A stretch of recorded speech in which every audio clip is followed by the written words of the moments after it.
Bueno, la primera pregunta que quería hacer,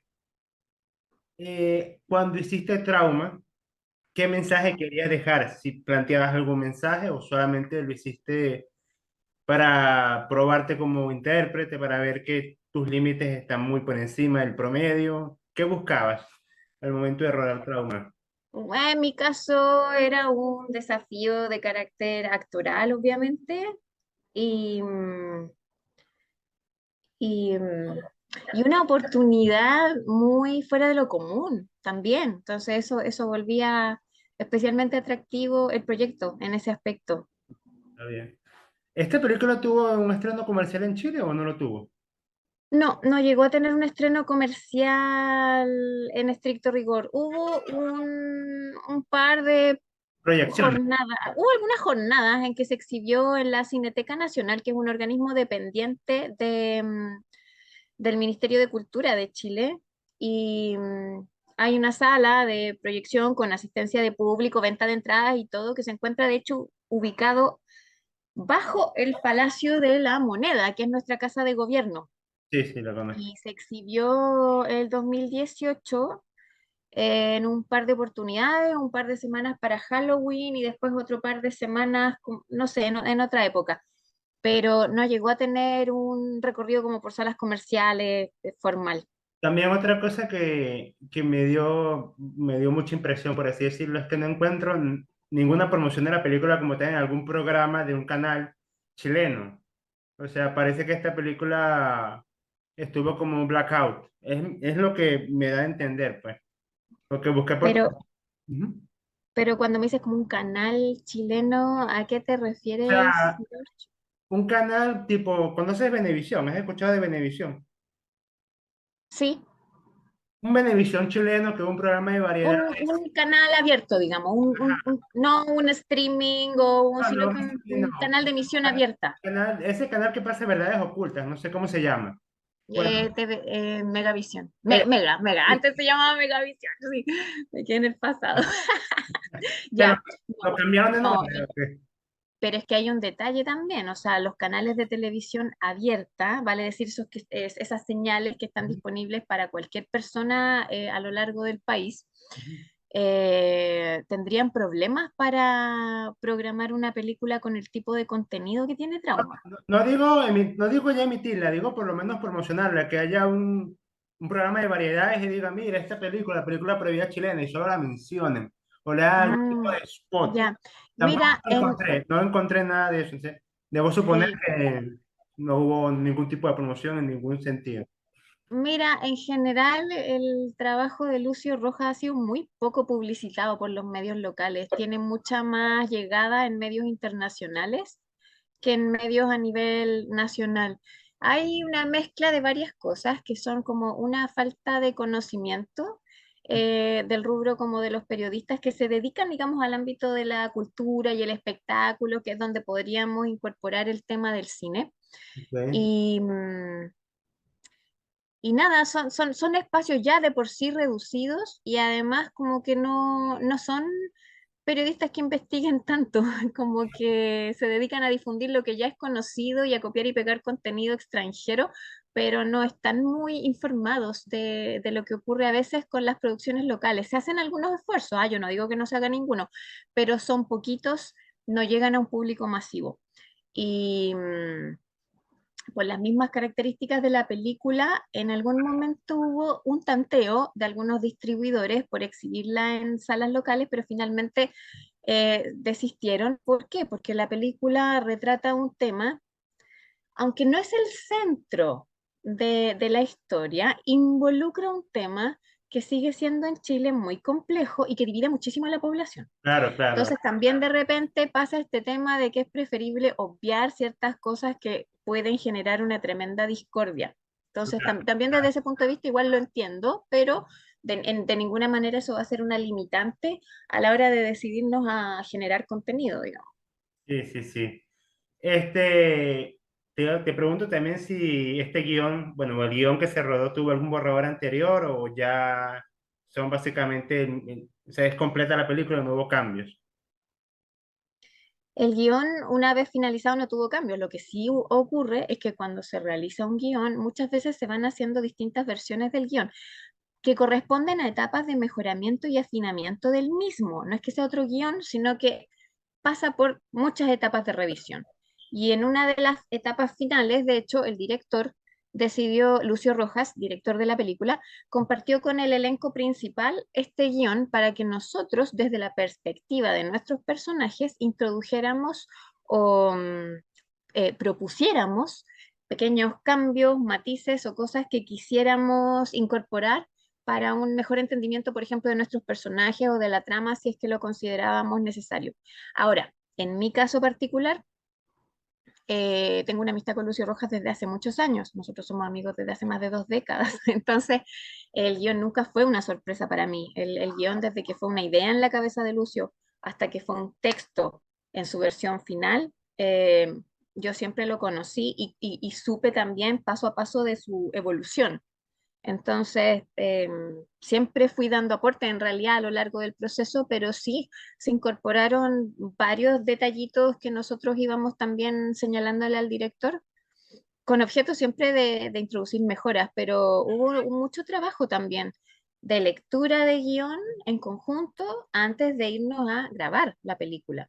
Sí. Me di cuenta que tu personaje es el que tiene un desarrollo más completo, si se puede decir, en ese aspecto. De los cuatro centrales, el que va por un pico de emociones que, bueno, impresiona, pues, cómo pasa de la comedia, al drama, del horror. Más que todo el viaje, yo creo que tu personaje es el más desarrollado, o el que más se puede conocer intenciones, objeciones, miedos, preferencias, todo, pues. Entonces te quería preguntar, ¿ese personaje fue una propuesta directa para ti o también fue casting? Fue una propuesta directa para mí, Está bien, eso sí es sí.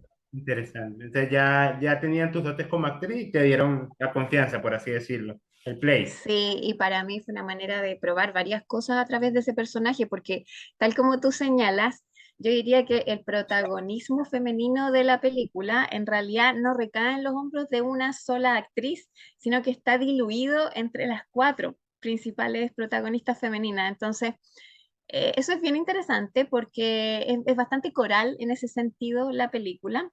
Y de alguna manera yo siento que estas cuatro mujeres conforman la idea de lo femenino en sí, con distintos matices y en distintas etapas. Entonces, yo lo veo de esa forma.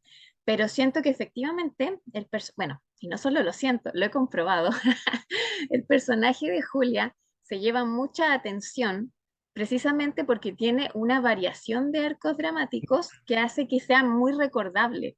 Entonces, tiene un aspecto muy sensual y lúbrico, tiene un aspecto en el que se la puede ver un poco más madura, tiene un aspecto en el que se la puede ver un poco más perversa también.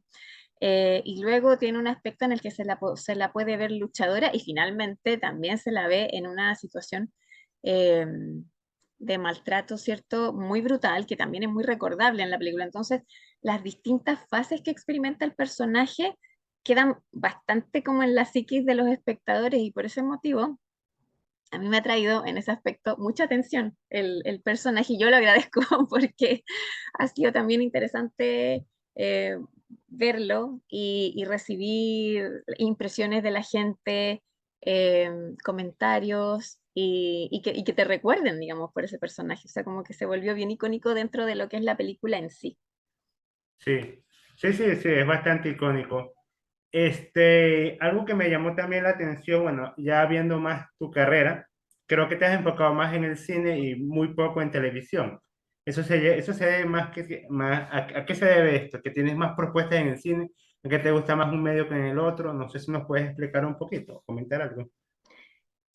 He tenido muy poca participación en cosas que tengan que ver con televisión, pero es que debo decir que es un medio al que es difícil acceder y en general, em, bueno, el circuito es pequeño. No digo que ninguna persona que no tenga contactos eh, quede totalmente imposibilitada de acceder a ese medio, pero desde luego es difícil. Y, y claro, yo siento también mucho más interés por las propuestas que provienen del mundo del cine, eso también es un hecho, digamos. Es una modalidad de trabajo distinta, es una modalidad de enfrentar personajes de una manera distinta, en donde hay más tiempo para trabajar personajes y cosas así.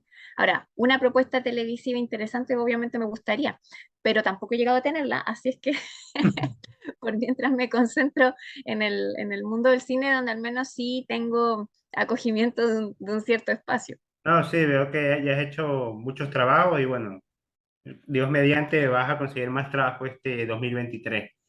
Eh, Eso espero, si se vienen cositas, como se dice por te ahí.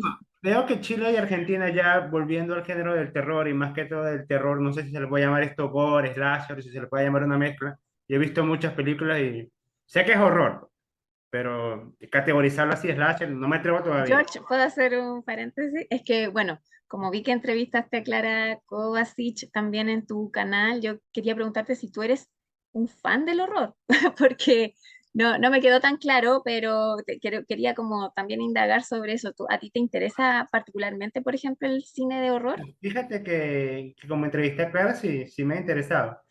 No digo que soy un fan así, que me he visto las sagas de Jason 13 o Alien o La Casa de los Mil Cuerpos, pero sí he visto varias propuestas. Y Ya, me llama la atención más que todo porque se pueden hacer cosas desde el horror, que no se pueden hacer cosas desde la comedia o desde el thriller. Se puede más que todo crear estas historias, pues. Además, uno de mis escritores favoritos es Edgar Allan Poe y el otro es H.P. Lovecraft. Y trato de los cuentos que puedo publicar, porque también he intentado ser masivo, por así decirlo, vayan por ya. esa línea. Trato, pero a veces es difícil llevar O sea, contar a través de documentales, series de televisión y películas. películas, sí, o sea, sigue llamando la atención. O sea, por qué crees que aquí en Chile hay éxito? ¿A qué crees que se debe? En una humilde opinión que me puedas dar. Mm, mira. A ver, es que el tema del horror y por qué se produce el horror puede ser bien amplio. Eh, Porque incluso donde no se produce tanto horror, igual puede que se consuma Sí, mucho horror, lo cual igual es significativo de los gustos de una población. Yo sé que, por ejemplo, en Perú, en general, todas las películas que se estrenan de terror tienen bastante éxito comercial y es algo que yo he descubierto en los últimos años y que me llama mucho la atención. A lo mejor no hay una súper gran producción de cine de terror o muy llamativa, digamos, a nivel internacional, pero no es que no la haya, o sea, la hay. Y además un altísimo consumo de cine de terror. En el caso de Chile también el consumo de terror es bastante elevado, en el caso de Argentina igual, pero luego está el tema de ¿y por qué se produce? Bueno, en parte como respuesta lógica a los gustos de ciertos cineastas que además tienden a ser personas, la mayoría de los cineastas que se dedican al horror tienen una inclinación natural por el género. No es que la mayoría, puede haber excepciones, pero la mayoría es también muy consumidora de cine de horror. Entonces, quieren trabajar en un área que a ellos mismos les gusta, que les resulta satisfactoria. ¿Satisfactoria como qué? Como alternativa estética y temática para hablar de una serie de cosas. Yo creo que el horror como alternativa, ya sea en el relato escrito o filmado, ¿cierto? Que vendría a ser el cine, ofrece muchas posibilidades. Tú puedes mezclar el horror con una serie de contenidos, lo puedes mezclar directamente con el drama, con el thriller, lo puedes mezclar con lo que es visceral, digamos, y sangriento. Puede o no estar ese elemento incorporado. No claro. es una obligación que una película de terror sea sangrienta, para nada. No, Es no. algo que la gente así como que suele confundir que esas dos cosas son como indisolubles y no están así. De hecho, a mí me gustan muchas películas de horror que tienen muy poca o nada de sangre. Yo, en general, como espectadora. Entonces, eh, ahora, el éxito que tiene, ¿a qué se puede deber? Yo creo que tiene éxito en muchos lugares. Si tú, por ejemplo, miras lo que pasa con los contenidos que tiene Netflix. Netflix lleva la batuta en cuanto a contenidos de true crime, por ejemplo. Casos de crímenes reales. El streaming es de los streaming que está ofreciendo la mayor variedad y calidad de contenidos que tienen relación con esa área en particular y se distinguen mucho. Entonces, los temas de asesinos en serie, casos policiales bien dramáticos y cosas por el estilo, igual la llevan. Y todo ese es un contenido que es totalmente asemejable al del circuito del horror. O sea, las personas que consumen horror normalmente también consumen mucho Sí, contenido de ese sí, tipo. este contenido, sí. Y ese contenido es muy inspirador para crear luego historias de terror también. Eh, Hay un gusto por el público. Podríamos decirlo desde un punto de vista que podría a lo mejor sonar un poco peyorativo, pero el morbo, desde luego, Y el opera. morbo, claro, claro, claro. El Opera. morbo. O sea, y eso es indudable. Y yo creo que todos tenemos nuestra cuota de Sí, sí, goce eso, de claro. mirar cosas terribles. Y yo no sé, me lo pregunto también, ¿será la sensación, pues yo tengo esa sensación, de que el mundo es cada vez un lugar más horroroso y más Claro, violento?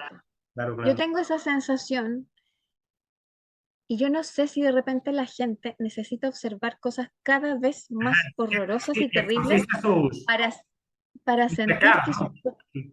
para sentir que su propia realidad no es tan espantosa como la que puede haber en un relato de ficción. Sí, no lo había visto así. Una manera de liberar tensiones. Entonces, la realidad nos muestra escenarios y situaciones tan perturbadoras y tan complejas que quizás de repente el consumo de cine de horror nos resulta liberador porque conocemos realidades a través de la ficción que nos ponen en situaciones imaginarias, pero que se nos presentan como mil veces peores que las cosas que nosotros podemos a lo mejor experimentar en la realidad.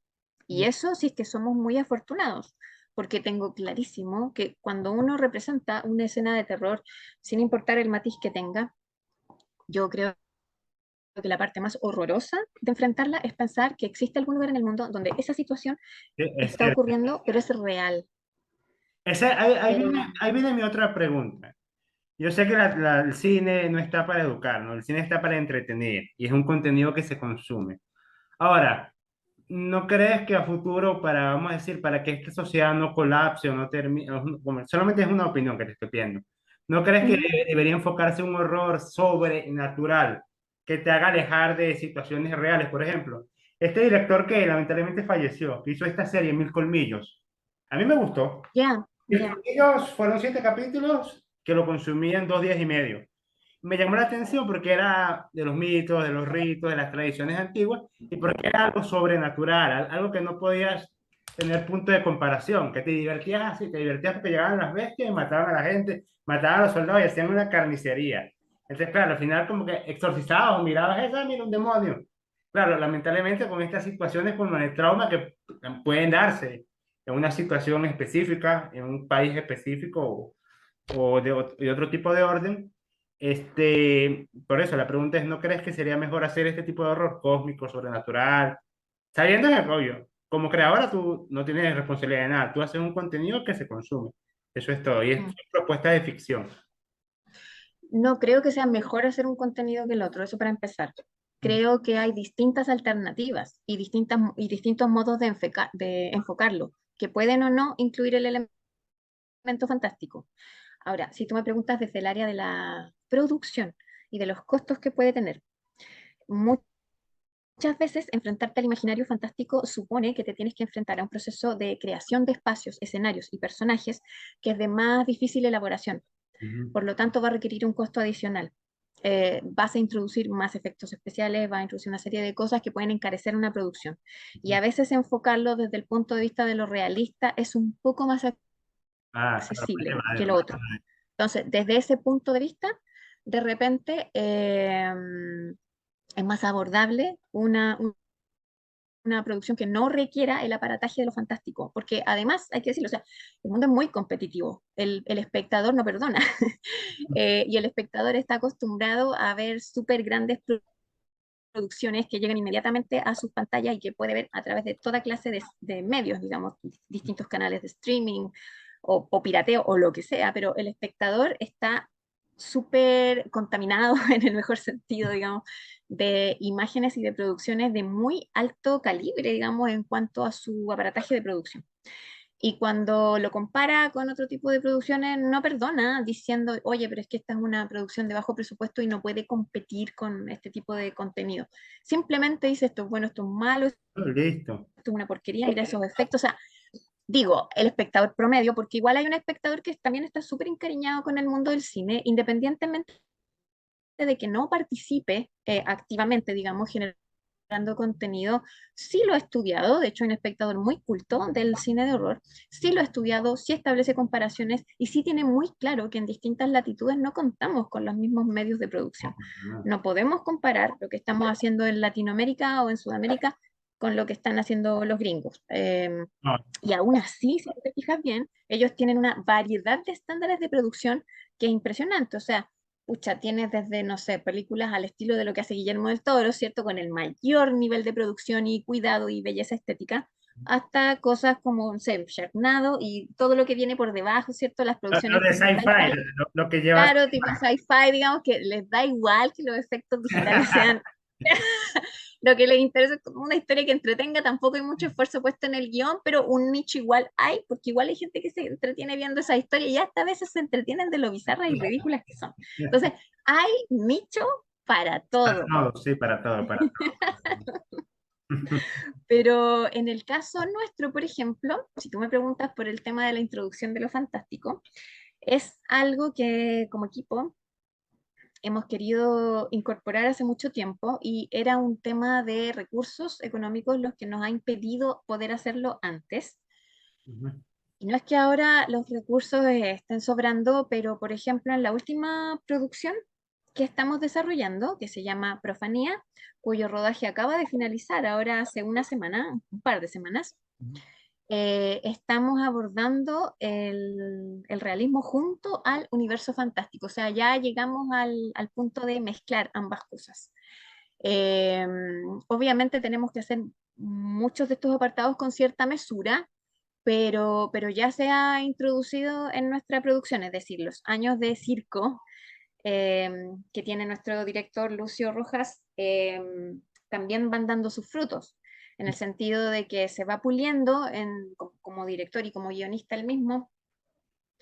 Se ha hecho de un circuito también de colaboradores, ha demostrado el talento que puede tener y cómo hacer rendir recursos limitados para que se vea como si la película tuviera un mayor presupuesto en base al talento de las personas que trabajan ahí y a saber hacerlo notar. Y entonces eso nos ha permitido ahora, por ejemplo, llegar a abordar el universo fantástico de un modo muy directo. Y Mm, eso es lo que se va a ver en Profanía vale. cuando esta película se estrene. Así es que ahí se van a encontrar con algo que tiene que ver con este universo que a ti te gustaría ver representado en Sí, sí. pantalla. Creo que el folclore, lo sobrenatural, son temas que puede uno agarrar para conjugarlos con el horror. Y entretener, Por porque supuesto. al Por final supuesto. Y también puedes trabajar el horror sin ningún elemento sobrenatural ni nada y basarte única y exclusivamente en la psicología de un personaje y las propias percepciones que tiene y buscar el modo inteligente de que eso sea percibido también por el espectador. Si al final, mira, se pueden hacer películas con muy pocos recursos, se puede, se puede. Lo importante es tener como la inteligencia y la habilidad para saber manejar el tipo de plano, el tipo de fotografía, una buena interpretación, qué sé yo, pero se puede producir con pocos recursos, se puede. bueno, es que ahorita puedes hasta hacer una webserie y la montas por Instagram. Y no tienes que tener o sea, gran producción o XF, sino contar una historia. Y si tu historia engancha, lo puedes poner. Ya es Al un, final todo pasa por la historia, con más o menos recursos, pero que sea una buena historia finalmente. Eso es la base, esa es la base de todo, tener una buena historia que contar. Luego está el cómo la cuentas, qué talento se tiene para relatarla, porque hay muchas maneras de enfocarte en el relato visual, digamos, y algunas van a ser más acertadas que otras. Es como cuando tú dices, no sé, este tema como decimos acá, recreación de matinal, ¿no? Así como que todo se resuelve como... Los matinales son esos típicos programas de la mañana como que acompañan a la dueña de casa, así, como consejos de cocina y un poco de actualidad, el horóscopo, no sé, ya esos típicos programas, ya. De repente en esos programas, no sé, te cuentan algún caso, desde una historia romántica hasta un caso policial, podría ser. Ya, nunca, no suele haber mucho esfuerzo en la elaboración de este tipo de dramatizaciones. O sea, actuaciones bastante planas, iluminación súper televisiva, o sea, esa típica iluminación como de sitcom, ¿no? Así que todo iluminado. ah, pero vamos a Rojo. subvertir género. La Rosa de Guadalupe como terror. Ya, la Rosa de Guadalupe es un buen ejemplo, aunque yo igual le rindo su homenaje a la Rosa de Guadalupe. Ah, eso, Mira, Es hablando, una cantidad de drama La Rosa de Guadalupe hablando que igual la lleva. de límite, por ejemplo, hace poco los derechos de Winnie Pooh cayeron, ¿no? O sea, ya terminaron y cualquiera puede hacer relatos con Winnie Pooh. Ahorita va a salir una película de Winnie Pooh de horror. No sé si estás enterada. Se llama Winnie Pooh Blood and Honey y es un slasher con Winnie Pooh y el cerdito, recorriendo Ya, una parte de Estados Unidos. Por creo ejemplo, que algo oí por ahí y la otra que, por ejemplo, ahora no sé, ha sido como súper comentada, una de Cocaine Beer, que, de un oso que consumió un cargamento de sí, coca y sí, sí, esa ya vi el trailer, me dio bastante chévere. O sea, mi pregunta es ya para ya centrarlo en Chile.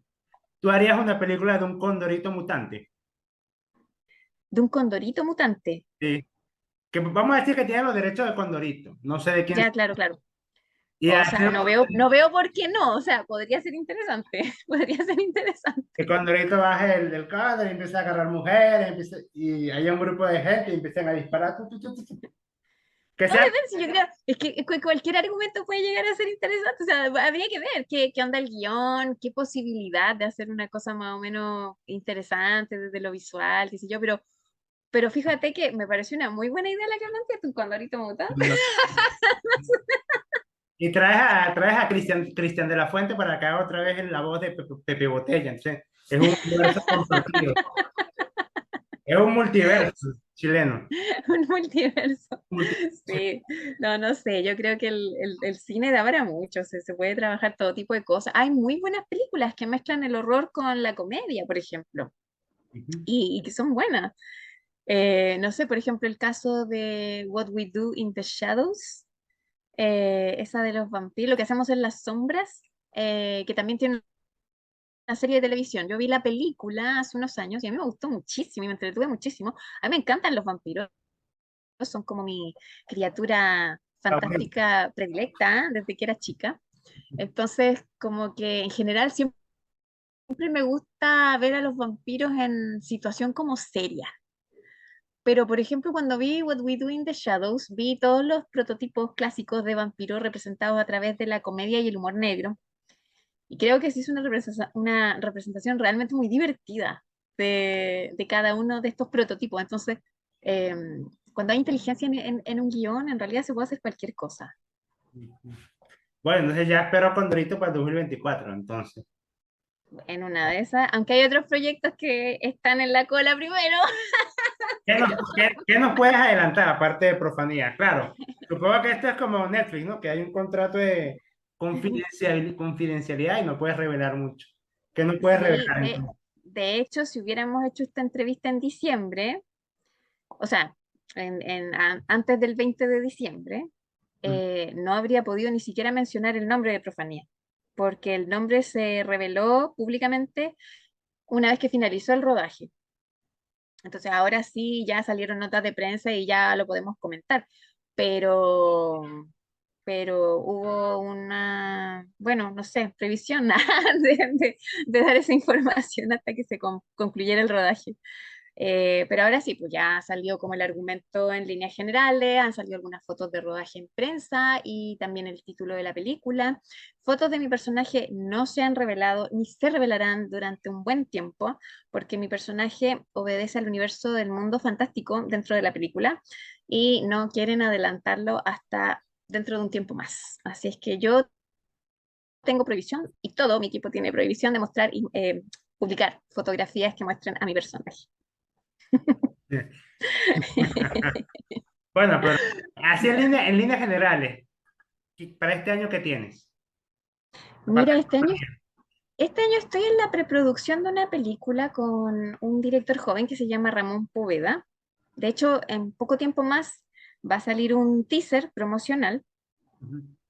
Es un teaser con el que en realidad se espera poder iniciar Eso es a un buscar periodo de financiamiento. recolección de presupuesto. Ah, Pero es una película bien interesante, se llama Seji y trata sobre una pareja de alienígenas ah, que llevan viviendo milenios en el planeta y en el fondo son la pareja que dio origen al mito de Adán y Eva. interesante. Entonces, y entonces ahí se les explicaría como a través de un origen alienígena. Ahora, esta pareja vive en la Tierra y se mantiene aquí porque uno de ellos, Eva, Ujú, ha sido herida en alguna oportunidad y ha perdido algunas de las capacidades de regeneración natural con la que ellos cuentan. Ellos no son, son inmortales, pero, a ver, es decir, no mueren, pero por causas naturales, digamos, pero sí pueden verse debilitados. O ujú. sea, se podrían asesinarlos, digamos, pero ellos así como porque sí o por vejez o por lo que sea no van a morir. Entonces ellos requieren ciertos nutrientes y ciertas cosas que obtienen de los humanos, a los que ellos ven como ganado, digamos, ganado que les sirve para mantenerse con vida. Y mi rol es el de Eva. Felipe Ríos, que es un actor muy conocido aquí en Chile, interpreta a Adán. Y ellos están al mando de una especie de laboratorio donde se dedican a la experimentación genética en busca de la alternativa genética que pueda recomponer la estructura molecular de Eva para que deje de necesitar a su ganado humano para seguir manteniéndose con vida y sano. Entonces es una película que involucra a muchos personajes, eh, una historia bastante coral que atraviesa muchos momentos en la vida de estos personajes y de las personas, digamos, que les acompañan, ya sea en el laboratorio, digamos, sus colaboradores o también las víctimas de esta pareja. Entonces, ese proyecto está bien interesante. No, Ramón Poveda, ya me dio ganas de verlo ya. Ahora, sí, como te digo, Ramón Poveda es un director joven que también es músico, es compositor, muy bueno, además es chelista y compone música muy interesante. Y él fue colaborador en un cortometraje que hicimos este año, bueno, este año que recién pasó, durante el 2022, que se llama Noche de Ensayo, que todavía está haciendo su circuito de recorrido festivalero, entonces todavía no está públicamente liberado, pero se ha exhibido ya en varios festivales. Creo que la exhibición más masiva que tuvo es una de México, el festival Espanto Film Festival, porque ellos tienen, conozco es Sitges, pero ese es muy conocido. Ese ya, es sí que clase es A. hiper conocido, sí, pues son clase A, clase A. No, no llegamos a Sitges, no, no creo ni que se haya postulado a Sitges, sinceramente, pero en Mórbido sí estuvo, y como ellos tienen un sistema de exhibición online, a través de una página que se llama Planisferio, fue posible verlo en cualquier lugar del mundo. A través de esa página, la exhibición no tiene limitaciones de país. Entonces, durante un par de semanas fue visualizado en muchas partes. De hecho, yo tengo, qué sé yo, pues me siguen algunos fans de, qué sé yo, otros continentes. Tengo un fan japonés, así que siempre está al tanto de todo lo que hago y se lo mandé para que lo viera desde Japón. Tengo otros seguidores en Estados Unidos, qué sé yo, en varios lugares distintos En y todos Alemania, lo supongo que vieron. tiene bastantes seguidores alemanes, holandeses, de Ya, Polonia. es que, bueno, Trauma precisamente en Alemania tiene mucho tiraje. Trauma ha tenido muchas ediciones físicas en Alemania, Alemania. Alemania es de Human Centipede. Sí, Entonces, y tenía que estar ahí, pues. sí, todos los años hay algún lanzamiento de Trauma en el mercado alemán y le va bastante bien. Todos los Que años, se agota, entonces por eso vuelve a ser, digamos, tiene éxito en ese circuito. wow, ya me dejaste como si viajara en el tiempo. Todos los años tiene un lanzamiento, una película que todos los años se estrena. O sea, me refiero, o sea, lanzamiento comercial en el sentido de que salen DVDs, qué sé yo, Blu-ray. coleccionables, le van sacando un Blu-ray sí, con nuevas carátulas y cosas así. Sí, Mira, sí, mira, te quería preguntar si lo que pasa es que el programa se cierra a la media hora. Quería saber si me puedes dar 15 minutos más, pero en otro enlace. O sea, sería la entrevista. sí, oye, no hay problema, no nos reconectamos, no, no pasa nada. Si tú Déjame, después armas sí, yo lo tu hago. resumen de programa. Te Déjame, cierro entonces y me mandas otro enlace. sí, sí, ya va, déjame cerrar a mí, déjame pausar. Bueno, vamos a hablar de otros géneros. Aparte del terror, ¿cuáles son tus otros intereses? El segundo interés luego del terror, o quieres mezclarlo todo siempre. Yo tengo fascinación por el mundo del horror desde que soy súper chica. Así es que, pero no significa que no me gusten otras cosas o no disfrute otras cosas. Yo veo de todo. El fin de semana vi Pinocho, por ejemplo, la de Guillermo del Toro, Mm. y me fascinó, me la lloré, todo. Me, quizás me encantaría hacer una película así. De hecho, después de ver la película, vi el making of. Me encanta ver making of. Me encanta ver cómo se hace A mí cine. también. Guau, me encanta, sobre todo, bueno, sobre todo el cine fantástico y de horror, porque es muy entretenido mirar cómo se hacen los efectos, cómo se hacen los maquillajes, qué sé yo, bueno. Y siempre he querido, así es que me encantaría ser la voz de un personaje animado. Me gustaría mucho. Allá en Chile, Sería muy bonito, sería una hay un- hermosa experiencia. en Chile hay un segmento vamos a decir, largometrajes animados. Se produce contenido en Se Chile. hacen, hay producción, no es muy grande, pero se han hecho, sí, se han hecho varios. Y algo que a mí me encantaría sería estar en un área como esa también, o sea, no necesariamente estar físicamente, o sea, pero si mi voz, por ejemplo, pudiera aportársela a un personaje, sería una experiencia linda. Entonces ahí yo veía o sea, imagínate yo qué impactada cuando vi que Kate Blanchett interpretaba al monito de Pinocho, que el monito no habla, o sea, habla, pero así, o sea, así. Y no puedo creer Ah, que Kate Blanchett esté haciendo el mono. Impresionante, no, uno ve a Kate Blanchett y no la ve para esos personajes, siempre la ves como otras cosas. quedé impactada. Pero a ver, es que es también lo que tiene Guillermo del Toro. O sea, a ver, un personaje de la talla de Guillermo del Toro en una producción. Todo el mundo quiere trabajar con él. O sea, uno sabe que la calidad está garantizada, que es un producto lleno de sensibilidad, lleno de interés, desde lo psicológico hasta lo estético, o sea, todo va a tener un punto de interés. Entonces, él contaba que, claro, ya tenía todo el cast armado y Kate Blanchett se entera y le dice, oye, pero es que, por favor, a mí me encantaría participar en tu película, y dice, es que ya está todo el cast armado, lo único que me queda es un personaje muy mono. No importa, lo tomo. A ver, son las ventajas, digamos, las cosas extraordinarias el lujo que se puede dar un director como del Ser Toro. un big name. No, no, pero fíjate, hablando que esto es una industria, puede ser Guillermo del Toro, ¿no? Uno de los mejores del Fantástico, pero no creo que pueda meter a quien quiera o a quien le dé la gana a él, porque tiene que responder por un presupuesto y tiene que responder por un éxito. Entonces, Sí, claro. vamos a decir que a él le guste un actor de telenovelas colombianas. Por más que le guste, tendrá que imponer fuerza para lograr meterlo.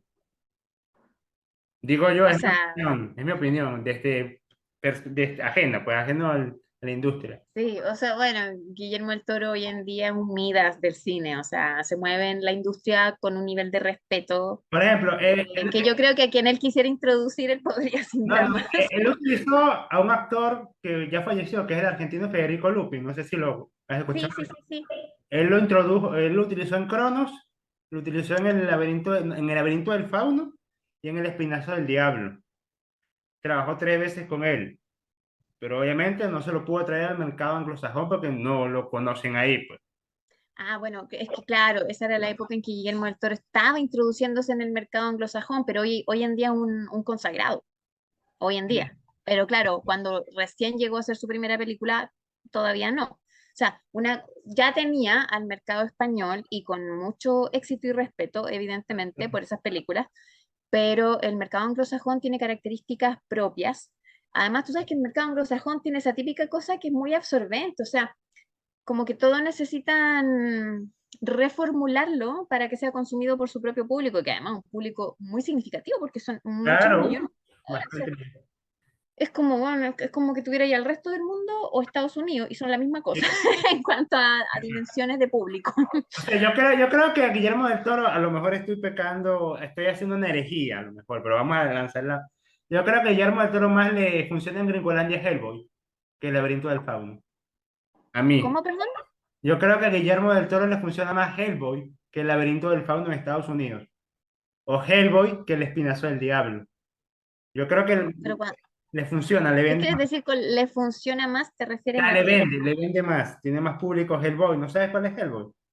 Ah, ya, puede ser, pero sí, porque se llega a públicos distintos, digamos. Claro, Yo claro. creo que probablemente es la valorización de ese tipo de películas las que puede hacer que el nuevo público, digamos, ganado en esa latitud, genere atención por trabajos anteriores de ese director. y los revaliden. Pero así de buenas a primeras, antes de que él hiciera carrera en Estados Unidos, probablemente ese era un tipo de cine Para o de entrar enfoque del a los cine que mercados. llegaba a un público mucho más limitado dentro de Estados Unidos. Probablemente ahora lo valore mucha más gente, pero es porque ya cuando tienes un recorrido y un prestigio y una presencia ya ganada en un territorio, entonces proyectos anteriores se revalidan en nuevas Claro, latitudes. se revalida. Claro. Y hablando del terror, conociéndote un poquito más a nivel personal, ¿cuáles son tus películas de terror favoritas? Dime 5 películas que te gusten. Tengo muchas películas de horror que me encantan, pero siempre, por ejemplo, voy a citarte películas como La Soga y Psicosis de Hitchcock, que me fascinan. ¿Qué pasó con Baby Jane? De Robert Aldrich. Me encanta El Exorcista, Ah, ok, es muchísimo. un clásico. Y fíjate que yo, en general, el, el, el subgénero de las posesiones demoníacas no me gusta mucho, pero para mí El Exorcista es la madre de todas y es insuperable. Me encanta. Luego, las demás películas que se han ido haciendo no suelen llenarme mucho el gusto en general. Y, ay, no sé, hay tantas películas que me gustan. Darío Argento, por ejemplo, El Giallo. ¿Lo has podido ver? ¿Lo has podido consumir? Sí, y de Darío Argento, suelo valorar a Darío Argento más como esteta que como narrador de historias. Em, Creo que la gran fortaleza de Argento estuvo en la construcción visual, en su imaginería visual, que no sé si fue sola de él. Pienso que probablemente gozó de un circuito de colaboradores Ujú. que hicieron posible la escenificación de esta imaginación que parece tan portentosa, porque luego en los últimos 10 años hay una sequía desde ese ámbito que me parece llamativa. Entonces yo digo, ¿No viste ¿se Drácula? pudo haber Drácula agotado? 3D. ¿Cómo? ¿No viste Drácula 3D de Darío Argento, que fue una de las últimas que sacó? Drácula 3, no, bueno, la última que sacó es Okineri, que no sé cómo se llama, eh, gafas oscuras, no sé cómo le llamaron en castellano, no sé cuál es el título como oficial. ¿De qué año es esa? Eh, Porque esa Drácula es 2012, la, 2008, 2013. no, Okineri la sacó el año pasado Ah, y recorrió festivales el año pasado. Y fue como el súper retorno después de muchos años. Sí, es como que tú puedes encontrar algo que te recuerda, Argento. ¿cómo es que dicen? Que lo pasado era mucho mejor. Sí, y no lo digo porque no soy para nada amiga de ese pensamiento, que ya además yo lo veo mucho en posteo, en discusiones, foros, qué sé yo. Es como, oh, ya no se hace nada bueno en terror, es que no hay como la década de los 80. No soy para nada amiga de ese criterio, para nada. O sea, creo que de hecho es muy infantil ese criterio. Ujú. Pienso que hay mucha gente que recuerda, por ejemplo, el cine de los 80, obviamente hay cosas extraordinarias. En todas las décadas hay cosas extraordinarias. Todas tienen cosas especiales y todas tienen características propias. Pero pasa que hay mucho fan del horror, por ejemplo, que tiene una visión bien acartonada de lo que el terror debería ofrecer. Y además juzgan a las películas de hoy en día Mm. con parámetros que tienen que ver con el recuerdo y la nostalgia. Entonces, ellos dicen, no hay mejores películas que las de los 80, fue la única década buena en la historia del cine, que no sé qué. O sea, ni siquiera tampoco reconocen las décadas anteriores, que están llenas de grandes productos cinematográficos también. Y lo hacen desde esa óptica, o sea, la óptica de la nostalgia, que obviamente opera de manera muy fuerte en el individuo. O sea, es que hay toda una industria Claro, además que se claro, claro. basa en volver a presentarnos las cosas desde la nostalgia y las vuelve muy exitosas. Entonces, la gente no puede pretender, por ejemplo, que el cine Ujú. o ciertos elementos que están en el cine le impacten a sus 40 y tantos años del mismo modo que le impactaban cuando tenía 12, No, no, no sé. porque son momentos de la vida, del entendimiento del mundo, son momentos hormonales, son momentos así como de descubrimiento, son etapas distintas en la vida de un ser humano. Por lo tanto, las cosas que uno consume a una cierta edad, evidentemente son muy pregnantes. Siempre van a quedar en tu memoria, siempre van a fijar recuerdos especiales, porque son los primeros estímulos con los que tú, por ejemplo, conociste ciertas cosas. Y Ujú, entre esas cosas están, por ejemplo, imagínate con lo impactable que puede ser el adolescente y lo fuerte que todavía son esos impulsos dentro de sí y lo desorganizados que están, ujú, el Eros, el Tánatos. ujú. Entonces, cuando tú, chico, ves esas películas en donde te encuentras al mismo tiempo con imágenes que, bueno, eso sí se explotó bastante en los 80, el tema de la sangre y el sexo, y Holocausto los ves Caníbal, por ejemplo. los ves en una misma película o en muchas otras. Había una enorme, hasta en películas chistosas como esta de, eh, se me fue el nombre, eh, una como de unos zombies que aparecen en un cementerio, es súper famosa. El Día de los Ya, Muertos, y ¿no? hay un personaje interpretado por Linnea Quigley, que es como una super scream queen muy, muy famosa, que durante una buena parte del metraje aparece desnuda, tiene un cuerpazo espectacular. Ujú. Y la película es cómica, pero con humor negro, es bien inteligente, es bien entretenida. La Noche de los Muertos Vivientes, creo que es. Ah, ya, ya, ya. Pero no es la de Romero, es otra, otra posterior, más ochentera.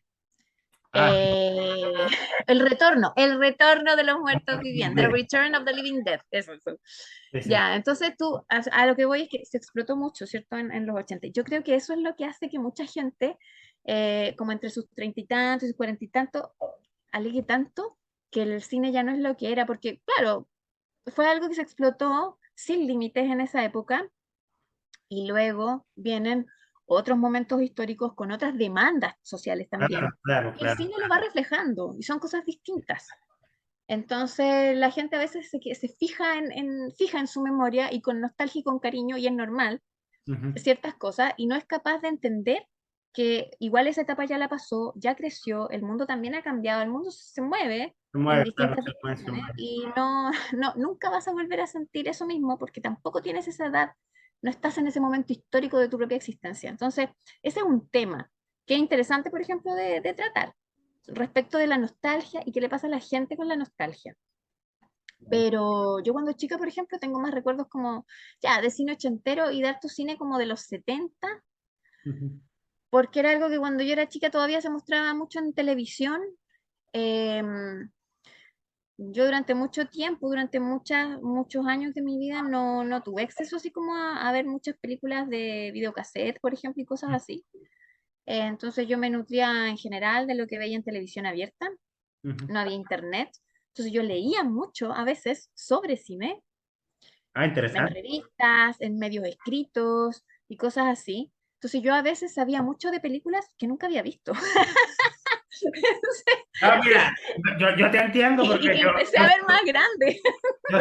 yo a la Wikipedia, yo tengo mi cuenta de Wikipedia y yo pongo los resúmenes de películas. Por ejemplo, este trauma me provoca hacer el artículo, poner el cast, poner un poco la crítica, o sea, todo hay que citarlo porque si no te borran el artículo.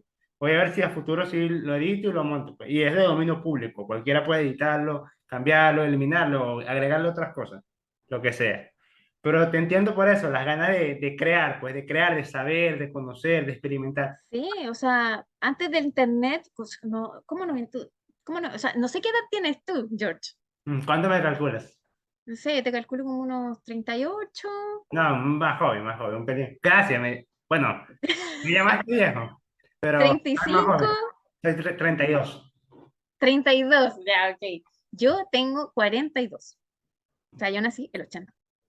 Entonces, imagínate, yo recién, no sé, pues, accedí a internet, a un teléfono con internet, cuando tenía 32. Ujú. Recién, un teléfono con internet. Hice un teléfono con internet. Ya antes de eso, sí tenía acceso a internet desde un computador o algo así, pero y eso cambia mucho la vida porque la posibilidad de obtener información rápido y de muy Barato y gratuito. y todo es extraordinario. Pero antes de eso, yo me nutría de revistas, fanzines, recortes de prensa, a ver, recortaba cosas de la prensa para quedarme con información de alguna cosa, fuera un libro, una entrevista a algún autor, que después a lo mejor decía, si algún día encuentro este libro, lo voy a querer comprar, no sé, así. Entonces, yo pertenecía a esa generación. La Ujú. generación de 20 años, por ejemplo, de hoy en día, no sabe eso, no sabe Tú lo sabes. que es vivir esperando. poder llegar a tener acceso a cosas de las que te enteras, de las que lees desde distintas fuentes, pero que todavía no has podido ver. Entonces, eso tenía algo muy mágico y muy especial. Entonces, yo de repente tenía un conocimiento súper enciclopédico de algunos directores, de su filmografía, de ciertos tipos de cine, de ciertas corrientes cinematográficas y cosas así. Y había leído y visto fotos de películas y leído sobre muchas películas, pero todavía no las había visto. O sea, y y todavía estoy en una etapa como de encontrarme con todo ese acervo del que yo me fui llenando, y todavía no he llegado a verlo todo. O sea, Es todavía hay una, muchas cosas que es la están en mi cabeza que yo enciclopedia digo, de a ver si algún Alejandría, día lo la encuentro y biblioteca de lo veo. Alejandría del cine, la biblioteca de Alejandría del cine chileno, de terror. Claro. Entonces, eso tiene su gracia también. Hoy en día, de repente, también la gente como que consume todo súper rápido. Sí, sí, la vida es así. La Mira, vida es así. hablando de propuestas, ¿qué te parece la ficción sonora? Como producto, ¿lo has consumido? ¿Te gustaría estar ahí? Sí, pero, se refiere como a los podcasts, a Ajá, sí, la teatralización de los contenidos y sí, sí, eso. eso mismo, eso mismo. Oye, que piensa tú que cuando yo era chica, súper chica, mi papá me contaba sobre el radioteatro, que era lo que se estilaba en la década de los 50, de los 60 y antes. O sea, la gente se reunía a escuchar un radioteatro. Y es increíble cómo ese formato hoy en día está súper en boga. Sí, O sea, bastante.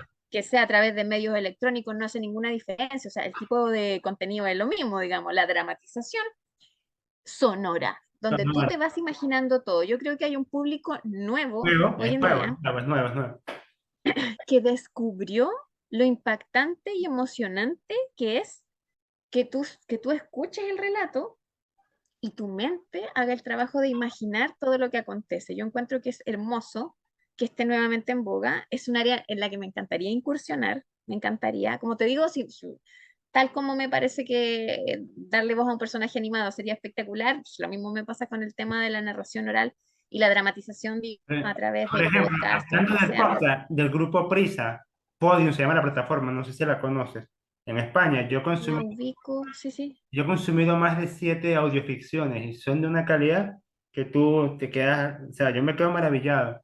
Por ejemplo, hablando de, Sí, es muy, muy interesante. ¿conoces este cómic de Sandman que sacaron una serie de Netflix? Creo que fue, es de Neil Gaiman, un Sí, autor, de Neil Gaiman, sí, lo conozco, de hecho con un amigo acá y estamos elaborando una especie de fan movie sobre Sandman. Mi amigo interpreta pero a fíjate, Sandman. el narrador, porque hay un narrador que, por ejemplo, en la ficción sonora te conduce toda la trama y está presentando a otro personaje. Pero lo que más me impresiona, fíjate cómo va cambiando el consumo de contenido, cómo va abriéndose, vamos a decir, un nuevo mercado, que en España, Audible hizo el podcast completo en español, en habla hispana, con 150 actores y un narrador. Entonces, yo me pongo a pensar, ya va. En Gran Bretaña, para el mercado anglosajón, Neil Gaiman hizo el narrador y contrató a la gente que contrató, o vaya a saber qué empresa los contrató. Y aquí Audible, supongo que te compra la licencia y te hace el mismo producto, pero para el mercado hispano. Ahí te das la importancia de la lengua española, de ser Claro que de sí. 17 países que hablan un idioma, que tú puedes consumir un producto de español, acento español, chileno, cubano, colombiano, venezolano, ese sentido. Me quedé maravillado, yo no entendí. Pero si en Sandman lo hicieron aquí, ¿por qué 150 voces en español? Hasta que me di cuenta, no, mira, mira la descarga. Ah, no, ya, olvídate. Ya lo Claro, sí. Oye, pero si nuestro idioma es una cosa espectacular, porque nosotros, imagínate, somos un continente completo que habla el mismo idioma. idioma. Claro, nosotros tenemos nuestros localismos, ¿cierto? Cada uno en su Bastante. región tiene su propio lenguaje interno, Cómo te va con los pero acentos? ¿Cómo te va con los sí, acentos? nuestros acentos y todo, pero independientemente de eso, todos nosotros tenemos una base que es el castellano, todos lo hablamos y todos podemos, o sea, se requiere un cierto nivel de educación también, pero bueno, todos podemos comunicarnos, pero con todo nuestro continente en nuestro propio idioma y eso es fabuloso. Con nuestro continente y con España, evidentemente, España, bien, y eso es espectacular. Entonces somos un grupo, digamos, de consumo de súper consumo. relevante, súper importante, Bastante. Netflix, para nada despreciable Netflix, como industria. no, creo, yo sé que Amazon Prime Video hace contenido en Chile y Netflix Sí, creo que también, pero no estoy seguro si Apple TV lo está haciendo. Y hay otra, No lo tengo muy claro. Sé que, bueno, Netflix de hecho tiene filial en Argentina y como que puso ahí el impulso generador, pero es posible que lo empiece como a abrir hacia territorios cercanos. Eso sí. Y en cuanto a Amazon, sí, sí, hay Amazon harta sí producción produce. chil. La jauría creo que es de Amazon, no estoy seguro. Sí, la jauría está en Amazon. Y con, Ahora, ujú. el tema así de la producción que tiene Amazon en Chile está como monopolizado por una sola productora, básicamente, que es Ah, Fábula, que es la productora la fábula. de La Jauría y de muchas comedias y cosas que son chilenas, digamos, y que están en Amazon. Ese es Pablo Entonces, Larraín. quizá, Pablo ¿cómo? Larraín. Ese es del director Pablo Larraín. O del otro ¿La director. Jauría? No, no, Fábula. Fábula sí lo he escuchado. Sí, Yo conté. sí, sí, es propiedad de los hermanos Larraín, sí, de Ah, Juan de son Dios dos, son dos, son dos, son dos. y son dos hermanos, sí. Yo conozco al padre porque el padre fue el político allá en Chile, creo. Si no me Sí, equivoco, también me suena el padre también. sí, sí, sí. Entonces, bueno, ahí Fábula tiene el monopolio. Sin embargo, igual logran entrar algunas otras cosas independientes. De hecho, Trauma está en Fábula. O sea, ay, perdón, no es Fábula, no. En Amazon. Trauma está en Amazon. Y está en versión completa, sin censura. Y está disponible para toda Latinoamérica y Estados Unidos a través de Amazon. Y no solo está en Amazon, en realidad Trauma está en varias plataformas en distintos lugares del mundo. Eh, otra película, por ejemplo, de nuestro grupo que está en Amazon es Sendero, Mm. también completa. Esa es una película más viejita, digamos, anterior a Trauma. Y tiene bueno, es una película de horror así como en plan realista, más tirando como a la masacre de Texas, digamos, en el sentido de jovencitos, campo profundo, eh, y ruralidad salvaje. Y solo efectos prácticos, no tiene efectos digitales, por ejemplo, esa Ah, está película. bien, está bien. Solo efectos prácticos. Y muchos. Y esa está completa también en Amazon. Mira, Hay una película, ujú. Sí, continúa, continúa, continúa. Es que a veces. hay una película de un colega que se llama Javier Atrich, bien interesante, de terror, de las pocas producciones estilo found footage que se han hecho en Chile y que ¿Estilo se qué? llama Huecufe, el origen del ¿Estilo qué? mal. ¿Perdón? ¿Estilo qué? ¿Es estilo qué la producción? Found footage, como estas de Ah, material encontrado. ya sé, La Bruja de Blair. Eso. Como La Bruja de Blair, claro. Ah, Y, interesante. y está bien interesante esa película porque tiene la gracia, encuentro yo, que la distingue mucho de la mayoría de los found footage, en que se mezclan de algún modo el documental con la ficción, pero de manera muy acertada. Porque cuando ellos hicieron la película, Javier Atrich y su equipo, junto a Jenny Mackay, que es su productora, Ujú. eh, ellos se desplazaron a Chiloé, hacia el sur de Chile. Y ellos entrevistaron a mucha gente local para hablar sobre la mitología de la región, que es muy rica. Y entonces mucha gente da testimonios que son reales, digamos, en el contexto de un documental. Pero luego hay una historia que es una ficción que va conduciendo todo esto. Y en esta ficción, los protagonistas son una periodista haciendo un trabajo, digamos, como de tesis para la universidad y recopilando testimonios junto a su novio de viaje por la región hasta que se encuentran con algo que es de origen, parece ser de origen fantástico, digamos. Mm. Entonces lo interesante es que los testimonios que recopilan son reales, no Wow. son ficcionados, o sea, son testimonios reales de los vecinos y residentes de la zona. Entonces, esto está muy interesante. Le da una cuota de realismo como found footage superior, Wow. superior, definitivamente. No, de verdad. Bueno, esa la tengo que copiar porque me llamó mucho la atención. Sí, se llama Huecufe con doble V. Ahora que mencionaste a España, ¿cuándo conquistas España como intérprete? ¿Cuándo la vas a conquistar? ¿Cuándo te ves allá? ¿Cuándo te vemos en Madrid, en Barcelona, en Marbella? ¿Cuándo estás? Ay, no sé, no es tan fácil llegar al territorio español. Es un territorio grande que tiene sus propios profesionales, obviamente. No sé si podría darse una situación así. Quizá, dependiendo del lucimiento que puedan tener algunas películas, de repente podría resultar, no sé, más atractivo. Pero tú estás Lo que sí abierta tenemos. a enviar casting. O sea, si encuentras alguna propuesta, envías tu casting. ¿Estás abierta a eso o estás más cómoda trabajando con el grupo que ya tienes acá en Chile? allá en Chile. Bueno, de momento estoy cómoda trabajando con este equipo, pero tenemos coproducción española en esta última película. O sea, es la primera vez que tenemos involucrado a un circuito español, digamos, en la elaboración de una película nuestra. Entonces, igual eso ya es poner una patita, digamos, En España. en otras latitudes, porque eso permite que, por ejemplo, exista posibilidad de un estreno comercial y de distribución a mayor escala en esas regiones también. Entonces, eso podría eventualmente ser un elemento a favor, como para la internacionalización.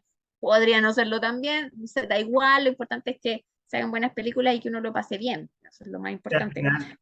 al final tú te entretienes, o sea, disfrutas mucho el curro, por así decirlo, y lo que quieres es seguir haciendo Sí, el curro y sí.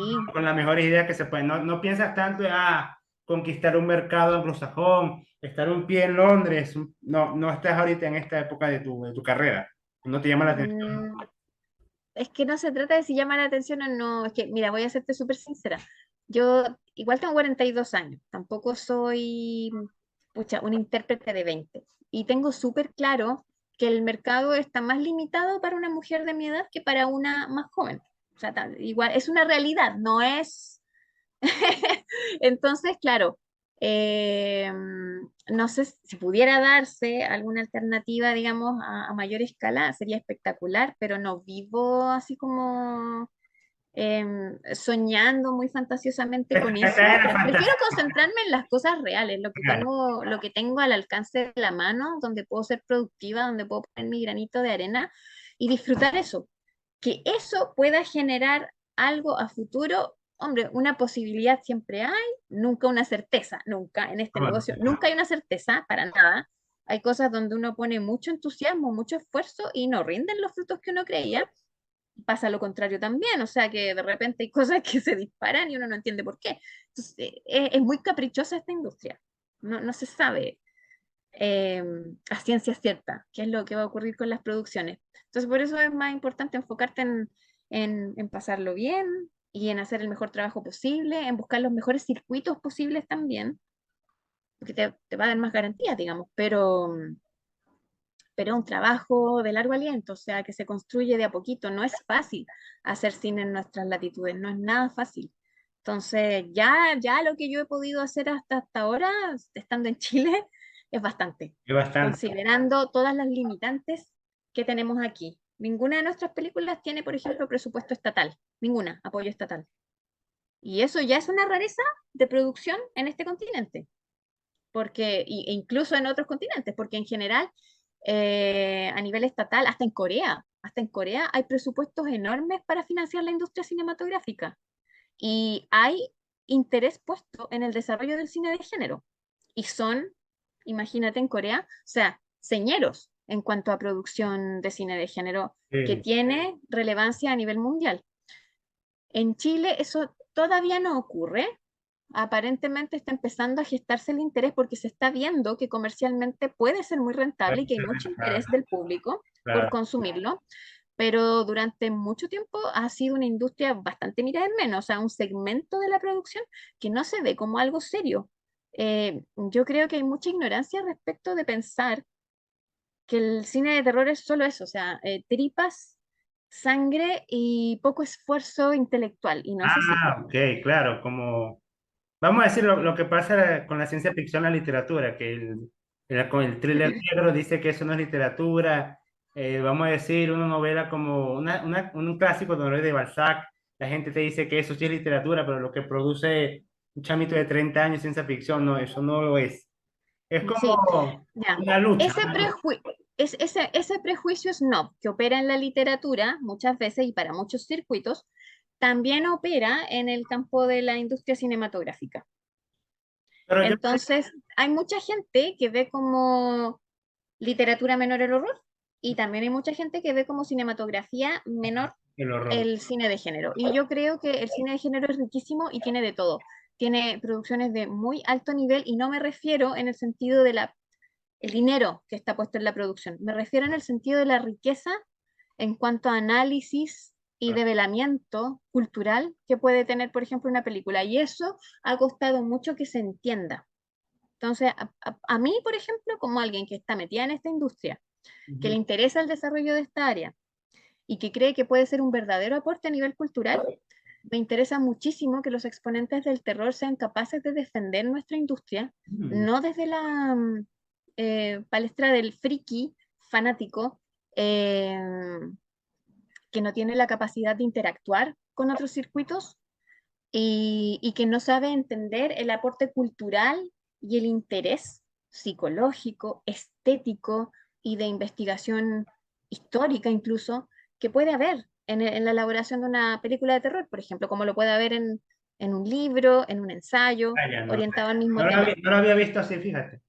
Pero yo veo que la forma más rápida, y esto es solo una opinión, bueno, ya lo he dicho como 3 veces, yo me gusta hacer monólogo. Mira, yo veo que la forma más rápida sería, por ejemplo, que Ricardo Darín ruede con ustedes, algo así. Que vean a Ricardo Darín. Mira, pero ¿por qué te ríes, va? No, o sea, no, no, no. Es que Darín es bueno, como el Boca. El Boca, todo el mundo le presta atención al Boca, en Latinoamérica por lo menos. El Boca no, mira, yo creo, yo no tengo la certeza absoluta, pero pienso que las tarifas de Ricardo Darín deben ser, deben ser un poco elevadas. pero, güey, está Pedro Pascal, Ahora, que está en Wonder Woman y ese es coterráneo tuyo. pero yo tengo la sensación de que Ricardo Darín es una persona que también funciona mucho por feeling. Es una sensación, no lo conozco, no he tenido el placer, me encantaría, pero en todo caso, y que un buen proyecto sí podría llamarle la atención, aunque los presupuestos no estén al nivel de lo que él acostumbra, ¿ya? Porque Ricardo Darín se mueve en un nivel, en un estatus que es distinto al estatus en el que yo me muevo, claramente. Ya va, pero puede pasar como Despacito con Luis Fonsi y Justin Bieber, Sí, que despacito. entró a Estados Pero Unidos. Ujú. Pero en todo caso te digo que, por ejemplo, en nuestra última película, Profanía, tengo el honor de compartir escenas, ¿cierto? Compartir proyecto con un gran actor argentino que yo admiro hace años, que se llama Germán Baudino, que es un gran intérprete y que yo hace muchos años tenía ganas de conocer. Y, y por fin ese sueño se cumplió ahora que trabajamos juntos en Profanía, donde por cierto también está Clara Kovacic, que la entrevistaste hace unos meses, y otra enorme y muy interesante y valiosa camada de actores, todos cordobeses, que dieron lo mejor de sí en el proyecto, de los que me siento súper orgullosa de haber sido su compañera y de haber compartido espacio con ellos y de haber aprendido mucho de ellos también, junto a todo el equipo técnico que también formó parte de este proyecto. Entonces, eh, no sé. Ricardo Darín, puede que tú seas el próximo, no lo sé, seguro que te encantaría compartir escena conmigo. A mí me gustaría visitar un Pero programa Germán de Baudino terror. llegó primero y eso siempre, siempre se va a recordar. Bueno, pero si no, hay otros también Hay muchos Al estar, grandes talentos. al Lo estar. importante es que la gente que esté ahí quiera estar ahí, o sea, que lo disfrute, que sea un aporte, eh, que entienda el valor de lo que puede haber ahí. Entonces, eso es lo importante finalmente, reunir un buen equipo. Y yo te digo, yo ahora salí con mi corazón tan lleno, o sea, trabajé con un equipo tan lindo de gente que yo me fui con buenas expectativas, pero mis expectativas se vieron ampliamente superadas, George, ampliamente. Wow. Y eso me dejó impactada. El nivel de entrega, sacrificio de todas las áreas fue enorme. En el área de maquillaje, en el área de fotografía, en el área de vestuario, de arte. O sea, Wow. yo realmente quedé impactada con el amor con el que la gente hizo que este barco navegara, porque fue eso. Sí, sí, wow, de verdad. Me ha gustado mucho la charla. Yo quiero escribir algo para ti, pero no audiovisual. Tiene que ser un relato. Es lo que cultivo. Esperemos que cuando lo tenga listo te lo muestre y a lo mejor te dejo que le pongas el título. Ya, pues, estaría interesante eso. Ximena, agradezco. No, pues cuando tú quieres podemos tener otra charla también, pues después que se estrene Profanía o algo así, podemos tener una charla o puedes también entrevistar a otros colegas del equipo, que son gente muy interesante, el mismo Lucio Rojas, cierto También puede director. ser la gente del make-up, porque yo veo que nadie entrevista a esa gente, ni al montador, ni al editor, ni al que te hace el make-up, ni que te hace la banda sonora. Veo que los que siempre el mainstream son actores, productores, directores. Como que ese triángulo es lo que se mueve.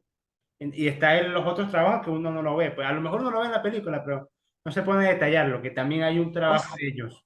claro, tú no ves los rostros en las películas, pero tú obviamente lo ves ese trabajo en las películas, po. O sea, es un área, de hecho, en la que yo me fijo muchísimo, pero a ver, es que yo estoy también metida adentro, entonces para mí, yo veo muchas películas y las analizo. Entonces, y veo, o sea, lo que considero, porque siempre hay un nivel de subjetividad también en Claro, cuando uno claro. analiza y en eso uno tiene que ser bien honesto también. O sea, todos tenemos sensibilidades particulares, nuestra historia está teñida, ¿cierto?, de componentes que son únicos, que a ti te impactan de una cierta manera y a lo mejor al de al lado no, y no es más válido lo que yo siento que lo que siente el otro. O sea, es que las sensibilidades son distintas y sobre eso ya no hay nada que hacer. Por eso siento que hay que intentar tener la mayor objetividad posible para analizar el cine, más allá del gusto personal. Mm. Pero eso también requiere educarse, requiere prepararse un poco para empezar a prestarle atención a ciertas cosas. Hay una película que a lo mejor yo podría decir, o sea, es que argumentalmente no me genera interés, pero la música me pareció impactante y encuentro que se hizo un trabajo de diseño de vestuario que es soberbio. A lo mejor la película en sí no me gusta tanto, pero tiene áreas en que se destaca. Eso Y eso también, pasa. eso es interesante, eso es interesante. Bueno, Ximena, agradezco otra vez tu tiempo. Gracias por todo, mucho éxito. Yo a lo mejor abro mi fan cine venezolano y busco los géneros del horror venezolano, latinoamericano, y me pongo a hablar todos los días. ¿Quién sabe? La vida da Sí, muchas... oye, George, ¿cuál es el panorama actual de producción cinematográfica? O sea, a ver, eh, nosotros estamos fuera de Venezuela y recibimos información, pero no tenemos tan claro cómo es para alguien que está dentro de Venezuela Ujú. lo que está ocurriendo ahí dentro. Bueno, es una tragedia. Solo te lo puedo decir, es una tragedia. En O todo sea, nosotros todos tenemos esa sensación, digamos, o sea, es una gran la tragedia y política, sociedad, te lo demuestra la cantidad de inmigración así como migrante, claro, sí. desatada, digamos, que nosotros mismos estamos recibiendo, de hecho. Claro, claro, de hecho. No, no, pero aquí yo te hablo como consumidor, se produce muy poco, muy a cuenta gota, y ese género no existe. La única película que era de medianamente ese género, la prohibieron el estreno comercial aquí en Venezuela y se estrenó en México. ¿Te refieres a cuál? Horror, No. el género de horror. La única Sí, que no, pero ¿cuál película? se llama Infección, de Flavio Pedota. Hay actores Mm, mexicanos, venezolanos y hay una de Australia. Una chica de ya. Australia que se trajeron. Yo te voy a pasar el vínculo cuando la encuentre. Ah, porque en algún momento yo vi La Casa del Fin de los Tiempos, por ejemplo, que a mí me gustó Ese es el muchísimo, 2013, ¿no? Pero pero tiene sus buenos años, claro, sí, es sí. pre-colapso social político. Cuando Sí, se sí, podía hacer. fue. De hecho, aquí hicieron una película sobre Allende. Se trajeron a tres actores chilenos y rodaron aquí en ¿Mm? la casa del gobierno venezolano como si fuera el Palacio de la Moneda. Ya. Esa es una historia que te contaré después, porque era muy gracioso ver venezolanos con acento chileno. Pero era, wow, era complicado. Bueno, Ximena, te agradezco todo. Estamos